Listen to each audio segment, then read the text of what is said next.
February 10th, 1945. Provisional Internment Camp, Guam. The canvas tent smelled of damp earth and lye soap. Chio kept her arm firmly in front of Hana, shielding the younger woman as the American Army nurse entered. The posted rules near the tent flap, written in rough kanji, promised orderly conduct and medical review, which Chio translated as clinical humiliation. The nurse, a lieutenant, carried a simple wooden crate. She did not look at them with disgust. She looked professional.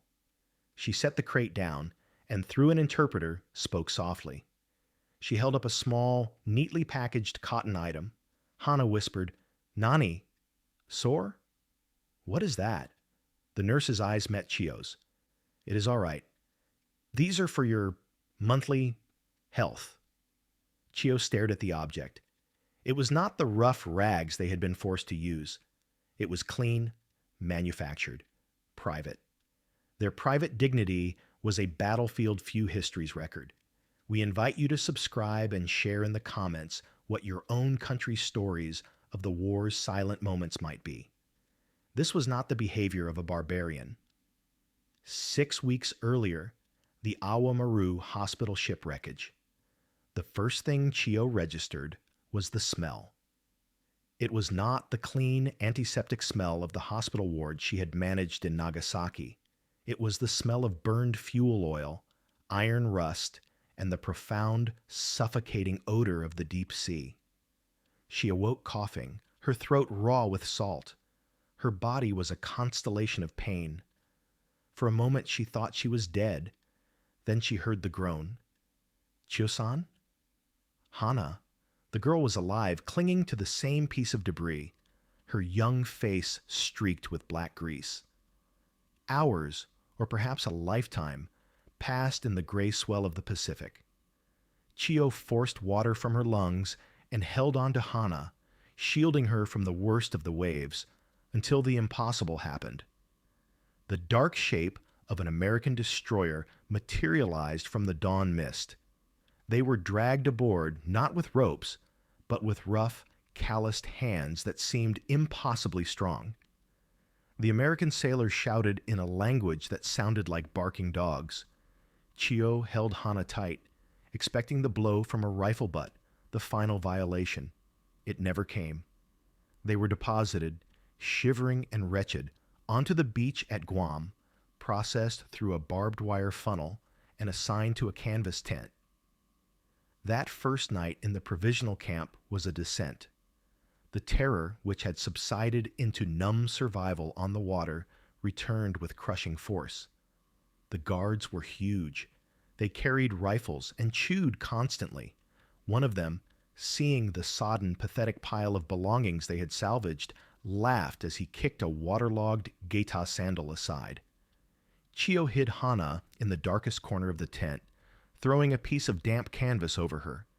"Do not look at them," Chio whispered, her own voice shaking. "Do not make a sound." But the true enemy was not just the guards. It was the filth. They were coated in it, a sticky, black residue from the ship's fuel, crusted over with dried salt that cracked and burned every time they moved. Their hair was matted, their skin screaming with irritation. Chio, the former nurse, knew the danger of infection, of skin ulcers. But more than that, she felt the erosion of her humanity. To be this dirty was to be subhuman. She looked at her own hands, black and sticky, and felt a despair deeper than the ocean that had tried to claim them. She needed soap. She needed fresh water. She needed to clean Hana, to restore some small measure of dignity. But to ask was impossible. It would be admitting a weakness, inviting ridicule, or worse. The propaganda had been clear. The Americans took pleasure in the degradation of their enemies. They would deny them water just to watch them suffer. That night, surrounded by the quiet sobbing of 20 other women, Chio lay awake, her skin crawling. The soap, a simple clean bar of it, became a symbol of everything she had lost.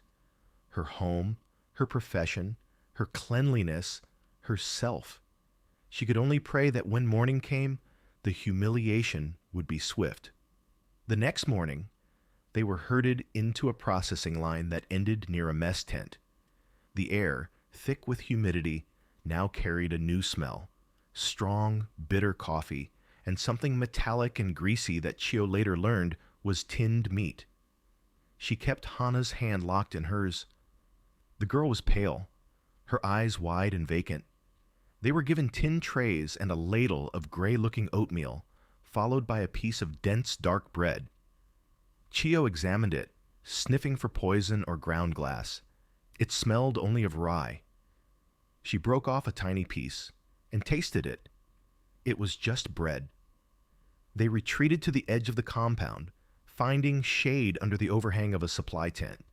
Chio forced Hana to eat. Survival demanded calories. As she watched the compound, Chio categorized the guards. There were the older, harsh ones, who shouted commands they could not understand. There were the indifferent ones, who looked through them as if they were livestock. And then there was one, a sergeant, who was different. He was young, perhaps younger than Hana, with freckles and reddish hair. He did not seem to be guarding them so much as observing them, his expression unreadable. He was the one who started walking toward them. Chio's blood turned to ice. She immediately pulled Hana behind her, positioning her own body as a shield. "Mite wa ikenai," she hissed. "Do not look." This was it. The moment of violation. The propaganda films had shown this exact scene. The smiling American soldier, offering a kind gesture, only to drag the woman away. The sergeant stopped a few feet away. He was tall, and his shadow fell over them, blocking the morning sun. He held his rifle slung casually over one shoulder, his hands empty. He crouched down slightly, not to intimidate, but to lower himself. He said something in English. The tone was soft, questioning. Chio stared at the dirt between his boots. She braced for the hand that would grab her hair. Instead, he reached into the large cargo pocket on his trousers. He fumbled for a moment before pulling something out. It was small, brown, and fuzzy. A stuffed animal. A small, one-eyed teddy bear, its fur matted and worn. He held it out, placing it gently on the ground between them, then slid it closer to Hana. Hana, who had been trembling, peeked out from behind Chio, her eyes fixed on the toy. The sergeant smiled, a quick, nervous gesture. He pointed at the bear, then at Hana. "For you," he said. He repeated the word. "Toy." Chio stared at the teddy bear. It was absurd. It was meaningless. Why? Why waste this? Was it a trick? A prelude to some cruelty she could not yet comprehend? Hana slowly reached out a filthy hand and brushed her fingers against the bear's soft ear. The sergeant nodded, stood up slowly, and backed away, rejoining the patrol. Chio watched him go, her heart hammering against her ribs. She picked up the teddy bear as if it were a grenade. It was just cotton and thread, a child's comfort. She could find no logic for the act. It was kindness without purpose, a dangerous anomaly. She pushed the bear into Hana's hands. "It is nothing," she said, her voice harsher than she intended. The girl clutched the toy to her chest, the first flicker of life returning to her eyes. Chio dismissed the moment. A single, foolish soldier, an aberration. It changed nothing. The filth still caked their skin. The smell of oil and old sweat was still their reality. The true test of this place was not in toys, but in necessities. Dawn broke gray and humid, painting the canvas tents in a sickly light. Chio had not slept. She watched the shadows lengthen, waiting for the shift change, praying for a guard who looked less hostile than the others. She saw the young sergeant. Miller, she had heard another guard call him. But he was at the far end of the compound. Her chance came in the form of a guard patrolling the perimeter near their tent. He was older, with a hard face and impatient eyes. Chio stepped out of the tent, bowing her head submissively, holding the filthy, oil-stained rag in her outstretched hands. The guard stopped, his hand tightening on his rifle sling. "What now?" he muttered, clearly annoyed. Chio spoke in her most formal Japanese, knowing he would not understand the words, only the pleading tone. "Onegai shimasu." "Please." She pointed at the rag, then made a washing motion with her hands. She pointed to the tent, then to Hana, trying to convey sickness. "Mizu, water." The guard's face hardened. He likely interpreted her gestures as a complaint or a demand. "Get back in the tent, Tojo." "No," he barked, as she tried to gesture again. Chio's panic rose. She held the rag out further, desperation making her bold. "Please, Byoki." "Sick." The guard grabbed the rag from her hand, looked at it with disgust, and threw it on the ground.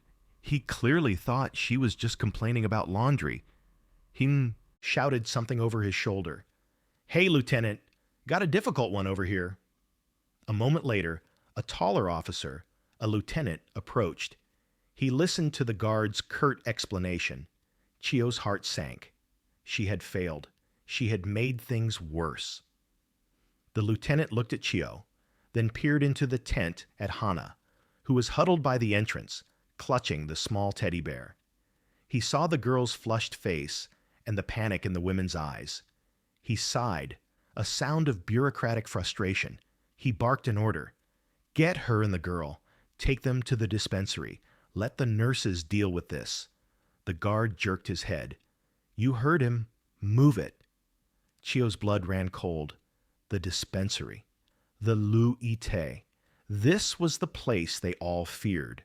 This was where interrogation happened, where people were taken and sometimes did not come back.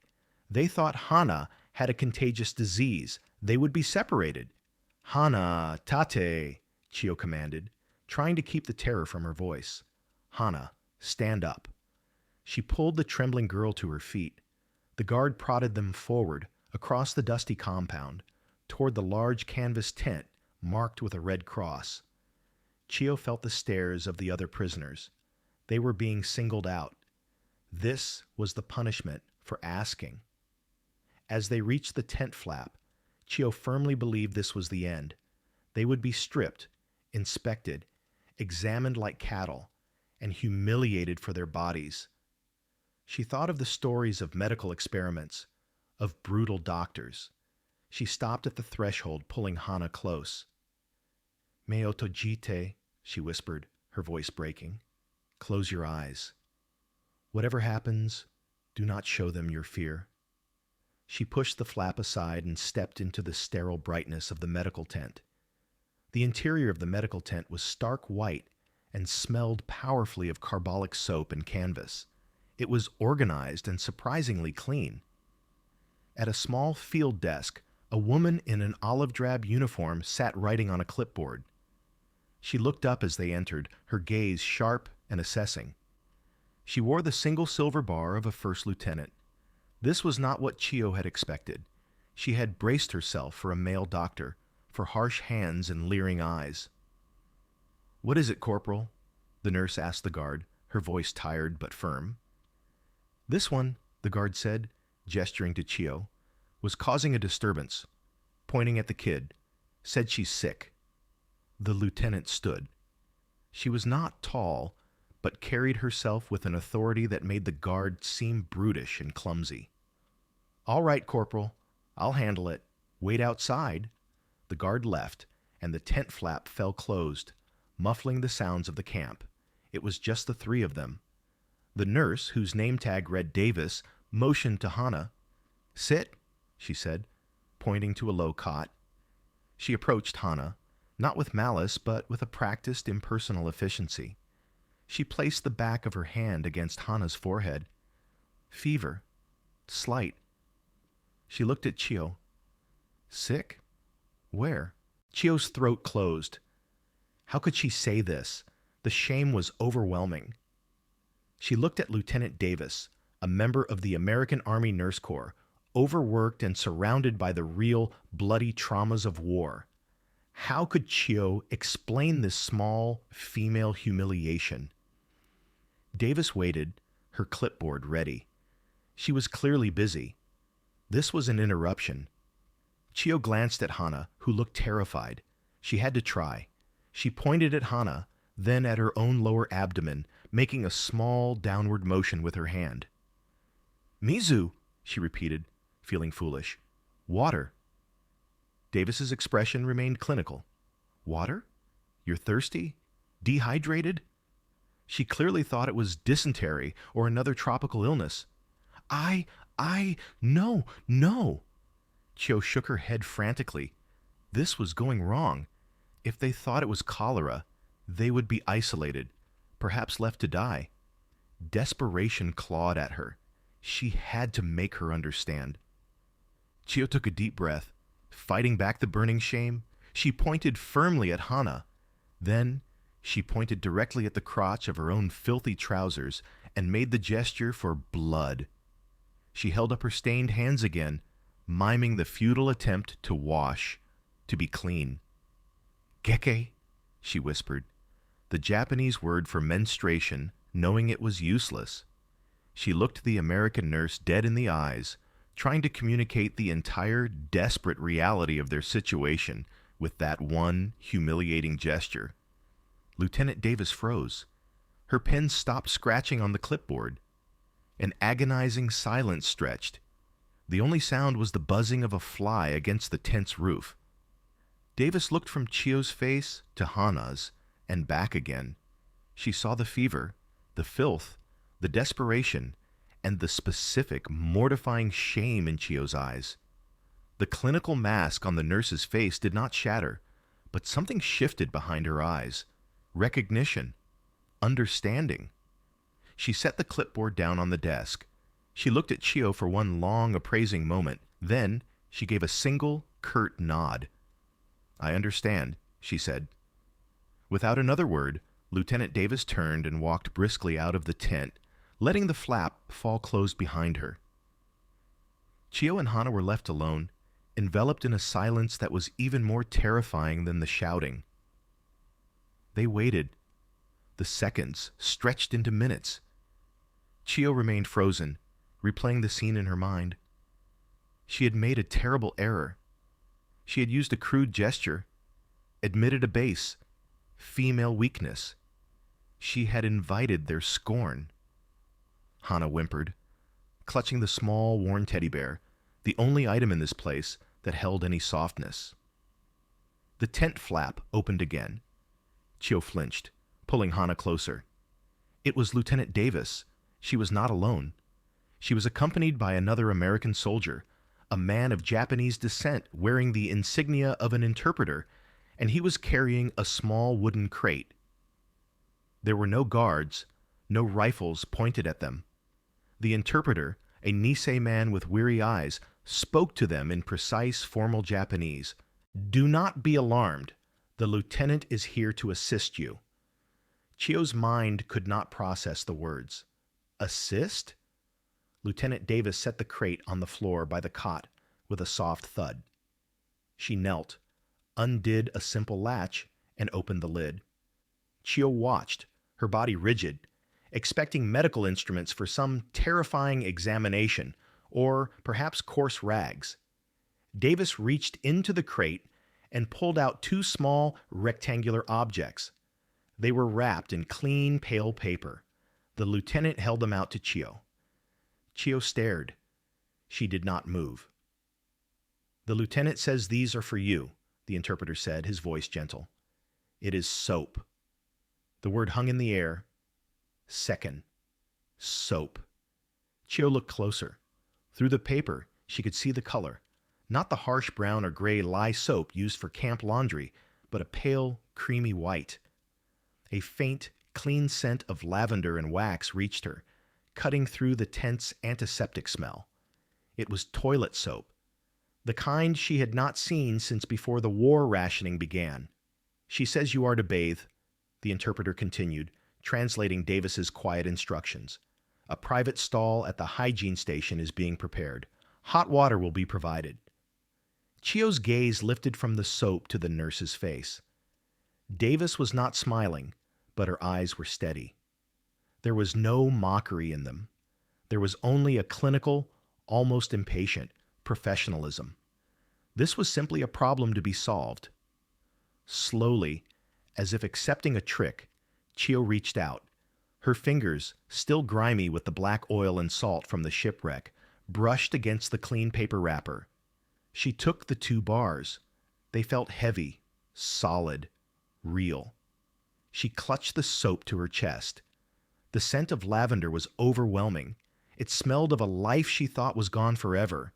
It was a luxury so profound, so intimately personal, that it felt more valuable than food or water. It was the first time since her capture that she had been acknowledged not as cargo, not as a prisoner, but as a woman. The simple act of being given soap was a more powerful shock than the sergeant's teddy bear. But Lieutenant Davis was not finished. She reached back into the crate. The greatest shock was still to come. Chio was still reeling, her mind fixated on the impossible weight and scent of the soap clutched in her hand. She had braced herself for humiliation and had been given a luxury. Her understanding of her captors was fracturing. Then, Lieutenant Davis reached into the wooden crate a final time. She pulled out several small, neat packages. They were rectangular, wrapped in plain paper or cardboard, and made of soft, pressed cotton. They were nothing Chio recognized. They were not bandages. The wrapping was too delicate. They were not food. Davis held one out, presenting it just as she had the soap. Chio stared at the object. She looked at Hana, who only stared back, her eyes wide with confusion. Hana, still clutching the teddy bear, leaned forward slightly. Hana whispered the question, her voice barely audible. "Nani sore? What is that?" The interpreter, hearing her, relayed the question to the nurse. "She is asking what they are." Lieutenant Davis looked directly at Chio. Her expression remained professional, devoid of the slightest hint of embarrassment or ridicule. She was a medical professional addressing a health need. Through the interpreter, Davis spoke, her words precise and calm. "These are sanitary napkins for your monthly health." The interpreter translated the words, "Ise nafukin." Chio felt the blood drain from her face. It was not the vague clinical term that shocked her. It was the object itself. In her world, this need was met in secret, with reusable rags, scraps of old kimono, or whatever rough material could be spared. It was a private burden, a source of shame and inconvenience, never to be acknowledged by authority, let alone provided for by an enemy. The military viewed such needs as a weakness, yet here was an American nurse, a uniformed officer, presenting them with manufactured, disposable, modern items, designed specifically for this purpose.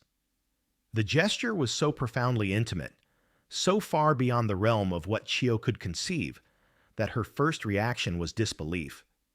This had to be a joke, a complex, cruel trick. But the nurse's eyes were steady. She began to patiently explain, via the interpreter, how they were to be used, as one might explain a new type of bandage. Chio looked down at the soft cotton package. This was not a weapon of war. It was not propaganda. It was an acknowledgement of their biology, of their womanhood, in the most private way imaginable. It was a level of care that implied a respect for their bodies they had been taught the enemy would defile and destroy. This simple, manufactured cotton item was a more powerful piece of soft power than any leaflet drop or radio broadcast. It was personal. It was practical. It was humane. Chio felt a hot sting behind her eyes. The soap was for cleanliness. This was for dignity. The Nisei interpreter began to translate the nurse's practical instructions. "She says you must use them one at a time. Do not attempt to wash them. They are to be disposed of." He stopped. Chio and Hana were frozen, their faces burning with a deep cultural shame. To discuss this matter at all was taboo. To discuss it with a strange man, even one speaking their language, was a profound violation of propriety. Chio instinctively shielded Hana again, turning her body slightly. Lieutenant Davis, watching Chio's reaction, immediately understood. The barrier was not just language, it was modesty. She held up a hand, silencing the interpreter. "Sergeant, please turn around. Face the tent entrance." The interpreter looked surprised, but obeyed instantly, turning his back to the women. Now, it was just the three of them. Davis knelt again, closer to Chio. She unwrapped one of the sanitary packages, revealing the soft cotton pad within. She did not speak. Instead, she used methodical, clear gestures. She pointed to the pad, then to Chio's lower body. She mimed how it was to be affixed to undergarments, which she seemed to realize they did not have, a problem she filed away with a frown. She then picked up the paper wrapper, balled it up, and pointed toward a waste receptacle in the corner of the tent. She made a gesture of disposal. Clean, use, dispose. It was a pantomime of clinical efficiency. There was no hint of disgust, no condescension, no impatience. She was not treating them as defeated enemies or social inferiors. She was treating them as patients. Chio watched, mesmerized. The nurse's hands were competent and impersonal. In this small, silent exchange, Davis communicated a universal language of female care. She had recognized their shame and protected it, even from her own interpreter. This simple act of discretion was perhaps the most humanizing moment of all. Chio felt the rigid terror in her shoulders begin to unclench. She looked at the cotton pad, this marvel of modern convenience, and then at the nurse. She executed a low, grateful bow from her seated position on the cot. "Arigato," she whispered. "Thank you." Lieutenant Davis gave another curt nod. She stood, packing the remaining supplies back into the wooden crate, leaving out the soap and several of the packages. She motioned for the interpreter to turn around. "They will be escorted to the shower stalls," Davis said, her professional tone returning. "Ensure they have privacy, but maintain a guard outside the main entrance. They are to be given 20 minutes. "Yes, Lieutenant," the interpreter replied. He turned to Chio and Hana. "Please follow me. You will be taken to the bathhouse." Chio stood, pulling Hana to her feet. She held the precious bar of soap in one hand and the cotton packages in the other. Hana still clutched her teddy bear. As they followed the interpreter out of the medical tent, Chio felt as though she were walking on unsteady ground. The world she thought she knew, a world of brutal victors and vanquished prey, was irrevocably tilting on its axis. The bathhouse was a crude structure of wood and corrugated tin, separate from the main barracks. The interpreter pointed to a narrow door. 20 minutes, he repeated in Japanese, his face impassive. He then retreated to stand with a female MP who was stationed near the main entrance, ensuring no one else entered, but affording them privacy. Chio hesitated, her hand on the rough wooden door. She could still hear the camp sounds outside. Shouts, a distant vehicle engine. It felt like a trap. Hana, sensing her fear, whimpered. "Daijobu," Chio said, her voice stronger than she felt. "It's all right." She pushed the door open. Inside were 3 stalls, separated by canvas sheets. A concrete floor sloped to a central drain. From a simple iron pipe, steam was rising. Steam! Chio moved as if in a dream. She held her hand under the spray. The water was not just warm, it was hot. She had expected a cold, punishing stream. Hot water was a fuel-intensive luxury, reserved for the healthy, for the victors. She unwrapped her bar of soap. The paper fell away, revealing the smooth, milky white block. The scent of lavender trapped in the paper exploded in the humid air, filling the small stall. It was a smell of peace, of civilization. In Japanese culture, the ofuro, the bath, was more than hygiene. It was a ritual of purification, a shedding of the day's burdens. To be denied this, to be forced to live coated in the filth of disaster and captivity, had been a profound spiritual violation. Chiyo stepped under the water, the heat a painful, wonderful shock against her cold skin. She brought the soap to her arms, her neck. The first pass was useless, sliding over the black, sticky film of fuel oil.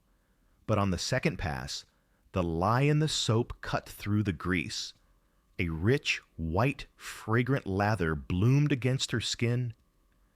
As the grime of the Awamaru wreckage, the salt of the Pacific, and the dust of the camp sluiced away, streaming down the drain in gray rivers, something inside Chiyo broke. She leaned her forehead against the tin wall, the water plastering her hair to her face, and she wept. They were not the terrified sobs of the night before. They were deep, shuddering cries of release. The simple, animal comfort of being clean was so overwhelming it felt like a resurrection. She scrubbed her skin until it was raw, breathing in the scent of lavender as if it were oxygen. "They even gave us soap," she whispered, the words catching in her throat. She looked over at Hana in the next stall, who was doing the same, her thin shoulders shaking as she washed her own hair, the small teddy bear sitting safely in a dry corner. After, Chiyo awkwardly used the sanitary package. It felt alien, bulky, and strange. Yet it was also dry and secure. It was a solution, not a problem. When the 20 minutes were up, they emerged from the steam, red-skinned and shivering, but clean. For the first time since the ship went down, they were not animals. They were human. When they returned to their tent, the air inside seemed different. It was still canvas, still damp, still smelled of earth, but Chiyo felt she was seeing it through new eyes. She was clean. The agonizing itch of salt and oil was gone, replaced by the faint, lingering scent of lavender from the soap. She carefully placed the remaining half-bar of soap on a clean cloth in her small bundle, guarding it like a treasure. Hana sat on her mat, quietly stroking the teddy bear, her face no longer flushed with fever, but scrubbed clean. An older woman in the tent, a cook from the ship named Sato, watched them. Her eyes were hard, narrowed by years of hardship and unwavering ideology. She had seen them return from the medical tent, had smelled the foreign soap. "A trick," Sato muttered, loud enough for Chiyo to hear. "They give you comforts to make you weak. They soften you, then they demand information. They are clever demons." Chiyo paused. A day ago, she would have nodded in agreement. A day ago, she had believed the same. She looked at the older woman, not with anger, but with a sudden, profound clarity. She thought of Lieutenant Davis's clinical, respectful hands. She thought of the interpreter turning his back. She thought of the shocking, impossible gift of the sanitary packages. "They did not have to do this," Chiyo said, her voice quiet but steady. Sato scoffed. "They are playing with us." "No," Chiyo insisted, shaking her head. "To give us food, that is for prisoners. To give us work, that is for captives. But this—" She touched the small, discreet cotton package hidden in her sleeve. "This was not for a prisoner. This was for a woman. They did not have to, but they did." The older woman fell silent, looking away, though her expression remained unconvinced. Chiyo knew it did not matter. Her own transformation was complete. The wall of propaganda, built brick by brick over a lifetime, had been breached, not by bombs or declarations, but by a bar of soap and a cotton pad. It was not a matter of victory or defeat, of empires or emperors. It was a matter of dignity. Her body, which she had been taught was a tool for the state, worthy only of scorn from the enemy, had been treated with respect. Later that afternoon, She stood near the tent opening, breathing in the air, which now felt less like a prison. Across the compound, she saw the young, red-haired sergeant, Miller. He was leaning against a jeep, talking with another soldier. He looked up, his gaze sweeping the camp, and for a moment his eyes met Chio's. He did not smile. He did not gesture. He just looked at them, a flicker of acknowledgement, before turning back to his companion. Chio held his gaze. She did not look away. She did not flinch. For the first time, she was not looking at a white devil or a barbarian. She was looking at a man,